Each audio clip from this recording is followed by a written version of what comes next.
Hi hello everyone, কেমন আছে সবাই? Welcome to new recipe. তো বন্ধুরা, আজ আমের চাটনি করছি। দেখো, হালকা পাতলা একটা আমের চাটনি রান্না করেছি, আর সেই রেসিপিটা তোমাদের সাথে শেয়ার করতে চলে আসলাম।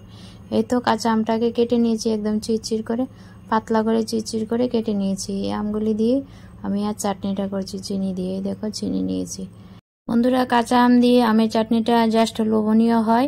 তো দেখো, আমি আমটাকে একটু ভাপিয়ে নেব। জল বসিয়েছি, দিলাম সামান্য লবণ, আর আমগুলিকে দিয়ে দিলাম। আমগুলিকে সিদ্ধ করব না, জাস্ট গরম জলে একটু নাড়াচাড়া দিয়ে আমের মধ্যে যে অতিরিক্ত টক ভাবটা থাকে সেটা যাতে চলে যায়, তার জন্য একটু গরম জলে ভাপিয়ে নিচ্ছি। এই দেখো, সামান্য পরিমাণ টাইমেই নাড়াচাড়া দিয়ে নিলাম। এখন আমগুলিকে তুলে নেব, তাহলেই আমের অতিরিক্ত টকটা মানে চাটনির মধ্যে থাকবে না। অতিরিক্ত মানে টক যদি হয়, চাটনিটা আবার খেতে ভালো লাগবে না। তার জন্যই আমগুলিকে দেখো জল থেকে এখন তুলে নেব। জলের মধ্যে দিয়ে একটু নাড়াচাড়া দিয়ে ভাপিয়ে নিলাম। তো চলো, আমগুলিকে এখন তুলে নিই জল থেকে, না হয় বেশি হয়ে গেলে আবার আমগুলি গলে একদম মিশে যাবে। আমের চাটনি বলো, আচার বলো, সবারই পছন্দের তালিকায় আছে জানি। তো আজ আমি আমের চাটনিটা করছি বলে রান্না তোমাদের সাথে একটু শেয়ার করছি। বন্ধুরা, আমগুলি তোলা হয়েছে, এখন দিয়ে দেবো সম্বার। কড়াইতে তেল দিয়েছি, দিয়ে নাড়াচাড়া দিয়ে তেলটা গরম করে নিয়েছি। এখন শুকনো লঙ্কা দিলাম, শুকনো লঙ্কাটা হালকা ভেজে নেব। হালকা ভেজে নিয়ে তারপর দিয়ে দেব এখন সরিষা ফোড়ন। সরিষাটা দিলাম, তারপর ভেজে নিলাম। আমগুলি দিয়ে দিলাম। এখন পরিমাণ মতো হলুদ দিয়ে আমগুলি ভেজে নেব। সরিষা ফোড়নে আমের চাটনির টেস্টটাই চলে আসে, দারুণ একটা মানে সেন্ট আসে। আর আমগুলি ভেজে নিচ্ছি, তাতে করে চাটনিটা বেশ ভালো হবে। আর আমগুলির একটা কালার চলে আসছে, দেখতেই পাচ্ছ। হালকা ভেজে নিলাম, তারপর দিয়ে দেব চিনিটা। এই যে এক বাটি চিনি নিয়েছি, যেহেতু টক মিষ্টি চাটনি হবে। আর চিনিটাকে একটু শিরা তৈরি করে চাটনিটা হবে, জেলি করব না।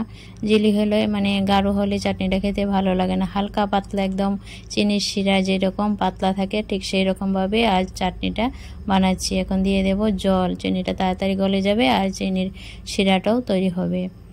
একটু বেশি পরিমাণে জল দিলাম, দেখলে বন্ধুরা। এখন দিয়ে দেব সামান্য লবণ। নাড়াচাড়া দিয়ে নিই, নাড়াচাড়া দিয়ে সামান্য লবণ দেবো, যাতে করে মিষ্টির ব্যালেন্সটা ঠিক থাকে আর কি। নাড়াচাড়া দিয়ে চিনিটাকে গলিয়ে নেব। এই তো লবণটা দিয়ে দিলাম, দিয়ে নাড়াচাড়া দিয়ে ফুটিয়ে নেব। তো বন্ধুরা, অনবরত নাড়াচাড়া দিয়ে ঝোলটাকে ফুটিয়ে নিয়েছি। দেখতে পাচ্ছ একদম হালকা পাতলা আমের চাটনি করছি রান্না। আর কার কার খেতে ইচ্ছে করছে অবশ্যই কমেন্টে জানিও। আর আমার রেসিপিটা তোমাদের কাছে কেমন লাগলো অবশ্যই কমেন্টে জানিও। এই তো হালকা পাতলা চিনি শিরা তৈরি হয়ে গেছে বন্ধুরা। আবারও নাড়াচাড়া দিয়ে দেখে নিচ্ছি। দেখো, একদম চিনি শিরাটা তৈরি হয়েছে, কালারটা চেঞ্জ হয়েছে, দেখতে পাচ্ছ বন্ধুরা। একদম চিনি শিরা তৈরি হয়ে গেছে, মানে আমার আমের চাটনিটা হয়ে গেছে। এরকম হালকা পাতলাই নামিয়ে নেব আর কি, বেশি গাঢ় করব না। জাস্ট লোভনীয় আমের চাটনি হয়ে গেছে। আবারও নাড়াচাড়া দিয়ে কিছুক্ষণ দেখে নিচ্ছি। থ্যাংক ইউ বন্ধুরা, এই পর্যন্ত ধৈর্য ধরে আমার রেসিপিটা দেখার জন্য। আর আমার রেসিপিটা তোমাদের কাছে কেমন লাগলো অবশ্যই কমেন্টে জানিও। আর হালকা পাতলা চাটনিটা করছি বলেই বেশ ভালো হয়েছে খেতে বন্ধুরা। এই তো হয়ে গেছে, চাটনিটা হয়ে গেছে বন্ধুরা, রেডি। এখন নাড়াচাড়া দিয়ে নামিয়ে নেব।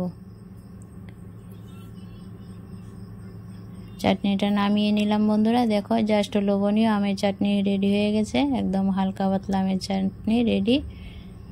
তো বন্ধুরা, এ পর্যন্ত আমার সাথে থেকে ভিডিও দেখার জন্য থ্যাংক ইউ সো মাচ। আর আমার আমের চাটনিটা দেখতে কেমন হয়েছে বলো তো? জাস্ট লোভনীয়, কথা হবে না।